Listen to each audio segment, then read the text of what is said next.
ചങ്ങായിമാരെ ഞാനിന്ന് പറയാൻ പോകുന്ന കാര്യമുണ്ടല്ലോ, ഒരുപാട് സങ്കടം, ഒരുപാട് ദേഷ്യവും പിന്നെ കുറെ സന്തോഷം ഉണ്ടാക്കുന്ന ഒരു കാര്യമാണ്. ഒരു വൃത്തികെട്ട ക്രിസംഗിയെ കുറിച്ചാണ് ഞാനിപ്പോ പറയാൻ പോകുന്നത്. നമുക്കൊക്കെ അറിയാലോ, കുറച്ച് ദിവസം മുന്നേ സൗദിയിലുണ്ടായ വാഹനാപകടത്തിൽ 4 കുട്ടികളടക്കം 5 പേര് മരണപ്പെട്ട വിവരം. ആ 5 പേരിൽ ഒരാൾ ആ വീട്ടിലെ വേലക്കാരിയായിരുന്നു, ബാക്കി 4 പേർ കുട്ടികളായിരുന്നു. ആ വാർത്തേന്റെ അടിയിൽ ഈ വൃത്തികെട്ട ക്രിസംഗി വന്നിട്ട് ഒരു വൃത്തികെട്ട കമന്റ് ഇട്ടിന്. ആ കമന്റിനെ കുറിച്ച് ഏകദേശം എല്ലാവർക്കും അറിയാമെന്നാണ് എന്റെ ധാരണ.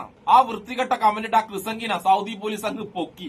അതാണ് ഞാൻ പറഞ്ഞൊരു സന്തോഷം ഉണ്ടായ കാര്യം. ആ കമന്റ് എന്താണെന്ന് ഞാൻ ഇവിടെ വായിക്കുമ്പോൾ തന്നെ സത്യം പറഞ്ഞ ഒരുപാട് വിഷമം ഉണ്ടാകുന്നുണ്ട്. പക്ഷെ ഇതുപോലുള്ള വൃത്തികെട്ടവന്മാർ ആൾക്കാർക്ക് മനസ്സിലാക്കി കൊടുക്കാൻ വേണ്ടി ആ കമന്റ് ഇവിടെ വായിച്ചേ പറ്റൂ. അതുകൊണ്ടാണ് ഞാൻ ആ വൃത്തികെട്ട കമന്റ് വായിക്കുന്നത്. എന്താണെന്ന് കേട്ടു നോക്ക് നിങ്ങൾ. ജോസഫ് ബെന്നി എന്നാണ് ആ വൃത്തികെട്ട കുസംഗിന്റെ പേര്.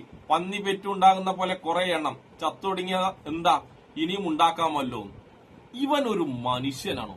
ഇവനൊരു നല്ലൊരു അമ്മക്കും നല്ലൊരു അച്ഛനും ഉണ്ടായതായിരിക്കുമോ? അങ്ങനെ ഉണ്ടായിരുന്നെങ്കിൽ ഇവൻ ഇങ്ങനത്തെ വൃത്തികേട് എഴുതുവോ? അതും എവിടെന്ന ഇവനിത് എഴുതുന്നത്? സൗദിന്ന്. അപ്പൊ ഇവന്റെയൊക്കെ മാനസികാവസ്ഥ എത്രമാത്രം വൃത്തികെട്ടതായിരിക്കും. അത് 4 കുഞ്ഞുങ്ങളല്ലേ, 4 കുഞ്ഞുങ്ങൾ മരിച്ചിട്ട് ഇതുപോലെ വൃത്തികെട്ട സംഭവം എഴുതണമെങ്കിൽ ഇവന്റെ മാനസികാവസ്ഥ ഉണ്ടല്ലോ, ആ മാനസികാവസ്ഥ കൊണ്ടുപോയിട്ട് എവിടെയെങ്കിലും പഠന വിധേയമാക്കണം. എങ്ങനെയാണ് ഇത്രയും വൃത്തികെട്ട രീതിയിൽ ഒരു മനുഷ്യന് പ്രവർത്തിക്കാൻ പറ്റുന്നതെന്ന് പഠിക്കണം ആൾക്കാർ. ഇനി ഇവൻ പുറത്തിറങ്ങിയിട്ട് എന്താ പറയാന്നറിയാം, ഞാൻ അതല്പം ലഹരിയിലായി പോയി, ലഹരിയിലാണ് ഞാൻ അങ്ങനെ എഴുതിയെന്ന്. ഇതുപോലെ മനുഷ്യനാകാതിരിക്കാൻ കൊടുക്കുന്ന ഒരു ലഹരി ലോകത്തില്ല. എന്ത് ലഹരി കയറ്റി കഴിഞ്ഞാലും ഇത്രയും വൃത്തികേട് ഒരു മനുഷ്യനെ കൊണ്ട് എഴുതാൻ പറ്റൂല. പക്ഷെ ഇത് എഴുതാൻ പറ്റുന്ന 2 കൂട്ടർ ഈ ലോകത്തുള്ളൂ. അതൊന്ന് ക്രിസംഗികളും ഒന്ന് സംഘികളും. അവർക്ക് വേറെ ഒരു ലഹരിന്റെ ആവശ്യമില്ല. കാരണം ഇവരുടെ മനസ്സിൽ തന്നെ വർഗീയത എന്ന് പറഞ്ഞ വൃത്തികെട്ട ലഹരി അങ്ങനെ തമ്പടിഞ്ഞ് കൂടി കിടക്കുകയില്ലെന്ന്. ആ ലഹരിയുടെ മാലിന്യം അവിടെ മനസ്സിങ്ങനെ കൂമ്പടിഞ്ഞ് കിടക്കുകയില്ലെന്ന്. അപ്പൊ ആ ലഹരിന്ന് ഇവർക്ക് എന്ത് വൃത്തികേട് എഴുതാൻ പറ്റും? ഇപ്പൊ നിങ്ങൾ വിചാരിക്കും ഞാൻ എന്തിനാ ക്രിസംഗിന്റെ കൂടെ സംഘിനെ കൂട്ടിയിരുന്നു. അതിനും കാര്യമുണ്ട്. ഒരു വൃത്തികെട്ട സംഖ്യയും ഇതേപോലത്തെ ഒരു വൃത്തികെട്ട കമന്റ് ഇട്ടിട്ടുണ്ട്. അത് സൗദി എന്നല്ല, അത് നമ്മളെ കേരളത്തിൽ നിന്ന്, ഈ കൊച്ചു കേരളത്തിൽ നിന്നാണ് ആ വൃത്തികെട്ട സംഖ്യ ഇതിലും വൃത്തികെട്ട ഒരു കമന്റ് ഇട്ടത്. ആ കമന്റ് വായിക്കുമ്പോൾ എനിക്ക് ഭയങ്കര വിഷമമുണ്ട്. പക്ഷെ ഇതുപോലുള്ള വൃത്തികെട്ടവന്മാരാ നമ്മളെ നാട്ടിൽ മനസ്സിലാക്കി കൊടുക്കണ്ടേ. അതുകൊണ്ടാണ് ഞാൻ ഈ വൃത്തികെട്ട കമന്റും വായിക്കുന്നത് കേട്ടാ. ഈ സംഖ്യന്റെ പേരെന്നറിയാം, സനൽകുമാർ വള്ളിക്കുന്നം. ഈ കാലത്ത് 4ഉം 5ഉം എണ്ണത്തിന് ഉണ്ടാക്കാൻ പോയത് എന്തിനാ?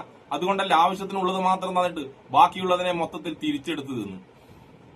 എന്റെ വായിന്നുണ്ടല്ല വേറെ വരുന്നു.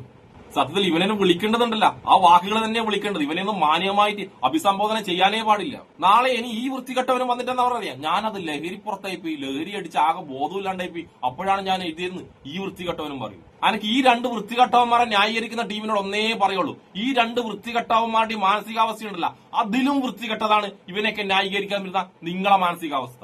ഈ സനൽകുമാർ വള്ളിക്കുന്ന സംഖ്യ ഉണ്ടല്ല, നമ്മളെ നാട്ടിലായോണ്ട് കേരളത്തിലായോണ്ട് നിയമത്തിന്റെ മുന്നിൽ നിന്ന് ചിലപ്പോൾ അങ്ങനെ വൃത്തിയായിട്ട് അങ്ങനെ രക്ഷപ്പെടായിരിക്കും. പക്ഷെ സനൽകുമാർ എന്ന സംഖ്യ നീ ഉണ്ടല്ല, ദൈവത്തിന്റെ മുന്നിൽ നിന്ന് ഒരിക്കലും രക്ഷപ്പെടില്ല. നിനക്കുള്ള പണിയുണ്ടല്ല, അത് നിനക്ക് ദൈവം തന്നെ തരും. അത് നല്ല മുതലും പലിശയും ചേർത്ത് തന്നെ എത്രയും പെട്ടെന്ന് തന്നെ നിനക്ക് കിട്ടും. അതുകൊണ്ട് ദൈവത്തിന്റെ മുന്നിൽ നിന്ന് നീ ഒരു മാപ്പും ഒരു ഇളവും പ്രതീക്ഷിക്കേണ്ട സനൽകുമാർ വള്ളിക്കുന്ന സംഖ്യയെ. പക്ഷെ നമ്മളെ ക്രിസംഗി ജോസഫ് തന്നെ കേട്ടാ, നിങ്ങൾക്കുള്ളത് ദൈവത്തിന് മുന്നേ സൗദിയിലെ നിയമം തരും കേട്ടാ. ആ നിയമം നല്ലോണം തന്നതിന് ശേഷം ദൈവത്തിന് നിങ്ങൾക്ക് എന്തെങ്കിലും തരാൻ പറ്റൂ. അതുകൊണ്ട് ആദ്യം സൗദിയിലെ നിയമം തരുന്നത് 2 കൈയും 2 കുണ്ടിയും ചേർത്ത് അങ്ങ് വാങ്ങിക്കോ. എന്നാൽ ഈ ക്രിസംഗി അറസ്റ്റ് ചെയ്ത വാർത്തയുണ്ടല്ലോ, ആ സന്തോഷ വാർത്ത ഞാൻ അറിഞ്ഞത് അനിൽ മുഹമ്മദ് സാറിന്റെ വീഡിയോ എന്നാണ്. എന്നാൽ നമുക്ക് അനിൽ മുഹമ്മദ് സാറ് ഈ സംഭവം എങ്ങനെയാ പറയുന്നത് കേൾക്കാം. അപ്പൊ കുറച്ചുകൂടി നിങ്ങൾക്ക് ഈ സംഭവം വ്യക്തമാവും. ഈ സാധനം ഉണ്ടല്ലോ, ഈ ക്രിസംഗി ഇന്നലെയും തുടങ്ങിയ പരിപാടി എന്നല്ല, ഈ വൃത്തികെട്ട കമന്റുകളിൽ ഇവൻ കുറെ കാലമായിട്ട് പല ഐഡികളിൽ നിന്ന് ഇതുപോലുള്ള വൃത്തികെട്ട കമന്റുകൾ സ്ഥിരമായി ഇടാറുണ്ടെന്നാ പറയുന്നത്. ഏതായാലും അതുമായി ബന്ധപ്പെട്ട ഈ കാര്യത്തിൽ അനിൽ സാർ പറയുന്ന വീഡിയോ ഞാൻ ഇവിടെ വെക്കാം, നിങ്ങളൊന്ന് കേട്ടു നോക്ക്. അങ്ങനെ ഒരുത്തന്റെ പണിക്കുറ്റി തീർന്നു, അവൻ ലോക്കായി, അകത്തായി. വെല്ലനാട്ടിലും ജോലി ചെയ്യാൻ പോകുന്ന നാറിക്കൊക്കെ മനുഷ്യനായി ജീവിച്ച് അവന്റെ കുടുംബങ്ങളും ഉത്തരവാദിത്തങ്ങളും നോക്കി ജീവിക്കുക എന്നുള്ളതിനപ്പുറത്ത് ഇത്ര നീചവും നികൃഷ്ടവുമായ രീതിയിൽ മനുഷ്യന്റെ വേദനകളെയും ദുഃഖങ്ങളെയും ഒക്കെ അപമാനിക്കാൻ മനസ്സ് വരുന്നവൻ യഥാർത്ഥത്തിൽ ഈ ഭൂമി ലോകത്തിന് ഒരു ഭാരമാണ്, അക്ഷരാർത്ഥത്തിൽ ഭാരമാണ്. ജോസഫ് ബെന്നി എന്ന് പറയുന്ന ഒരുത്തൻ ജോലി ചെയ്തത് സൗദിയിലാണ്. ഇവിടെ അവന് ഭയങ്കര രീതിയിലുള്ള സമ്പത്തോ സ്വത്തോ സൗകര്യങ്ങളോ ഉണ്ടെങ്കിൽ അവിടെ ഈ കൂലിപ്പണിക്ക് പോകേണ്ട കാര്യമില്ല. നീ അങ്ങനെ ഒരു സ്ഥലത്ത് കൂലിപ്പണിക്ക് പോയാലും ഇവിടെ ജീവിച്ചാലും മിനിമം ഒരു മനുഷ്യനുണ്ടായിരിക്കേണ്ട ഗുണങ്ങളും അത്തരം കാര്യങ്ങളുമൊക്കെ മിനിമം വേണ്ടതാണല്ലോ. എന്നാൽ അതിനപ്പുറത്ത് ഈ കുഞ്ഞുങ്ങൾ മരിച്ച സംഭവത്തിൽ ഏറ്റവും നീചവും നികൃഷ്ടവുമായ കമന്റിട്ട് തന്റെ ആ ഒരു നികൃഷ്ടഭാവത്തെ അറിയിച്ച് ആശ്വാസം കണ്ടെത്തുന്ന നാറിയെയാണ് പരാതികളുടെ അടിസ്ഥാനത്തിൽ സൗദി പോലീസ് പൊക്കിയത്. പൊക്കിയപ്പോഴല്ലേ രസം. ഇത് മാത്രമൊന്നുമല്ല, ഇവന് 8 ഐഡികളോടെ ഉണ്ടത്രേ. ഓരോ ഐഡികളിൽ നിന്നും വ്യത്യസ്തമായ സംഗതികൾ പോസ്റ്റ് ചെയ്ത് ഇവൻ ആഹ്ലാദിക്കുകയായിരുന്നു, ആസ്വദിക്കുകയായിരുന്നു. ഇക്കൂട്ടത്തിൽ ഖുർആൻ ക്ലോസറ്റിലിട്ട് വെള്ളമൊഴിക്കുന്ന വീഡിയോയുമുണ്ട്, ചിത്രവുമുണ്ട്. അങ്ങനെ അടക്കം നമ്മൾ സാധാരണ ചെറിയ സമ്മാനം കൊടുക്കാൻ ആളുകൾ ആഗ്രഹിക്കുമ്പോൾ വലിയ സമ്മാനം കൈപ്പറ്റുന്ന അവസ്ഥയിലാണ് അവനിപ്പോഴുള്ളത് എന്നാണ് വിവരം. ഏതായാലും UAE പോലെയോ മറ്റുള്ള സ്ഥലങ്ങളിലെ പോലെയോ എടുക്കുന്ന തീരുമാനം അമർത്തിയെടുക്കുന്ന സൗദി അറേബ്യ എല്ലാം അങ്ങ് ഫ്ളാഷാക്കി വിടാറ് പതിവുള്ളതല്ല. അതുകൊണ്ട് തന്നെ പരാതി കൊടുത്തവരും അതിന് ഫോളോ അപ്പ് ചെയ്തവരും അകത്താക്കിയവരും അടക്കമുള്ള ആളുകളുടെ സ്രോതസ്സിൽ നിന്നെല്ലാം വിവരങ്ങൾ ലഭിക്കുന്നുണ്ടെങ്കിലും അതിനകത്തേക്ക് കൊണ്ടുപോയതിനു ശേഷം ഇനി അതിന്റെ ബാക്കി തുടർ നടപടികളൊക്കെ തീരുമാനിക്കുക അവന്റെ മുഴുവൻ നാഡീഞരമ്പുകളും പരിശോധിച്ച് ഇത്രയും നാൾ ഈ സാമൂഹ്യയിടങ്ങളിൽ ചെയ്തു കൂട്ടിയതെല്ലാം നോക്കിയിട്ട് ആ രാജ്യത്തിന്റെ നിയമമനുസരിച്ചുള്ള ശിക്ഷയായിരിക്കും വിധിക്കുക.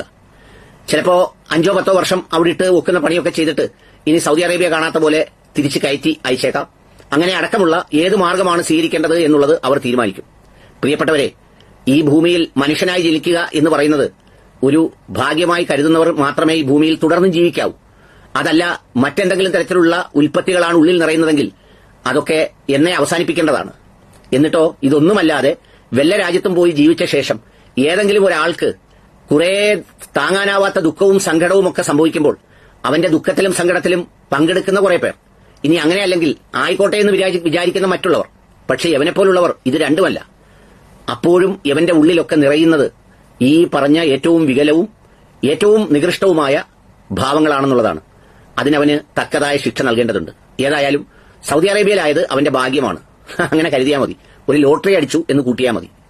ആ അടിയുടെ സുഖം കുറച്ച് അനുഭവിക്കേണ്ടി വരും എന്ന് മാത്രം. സത്യം, ആ ലോട്ടറി അടിയുടെ സുഖം ഉണ്ടല്ല, ആ ഹുണ്ടി കിട്ടുന്ന ലോട്ടറി അടിയുടെ സുഖം അവൻ അവിടെ കിടന്നങ്ങ് അനുഭവിക്കട്ടെ.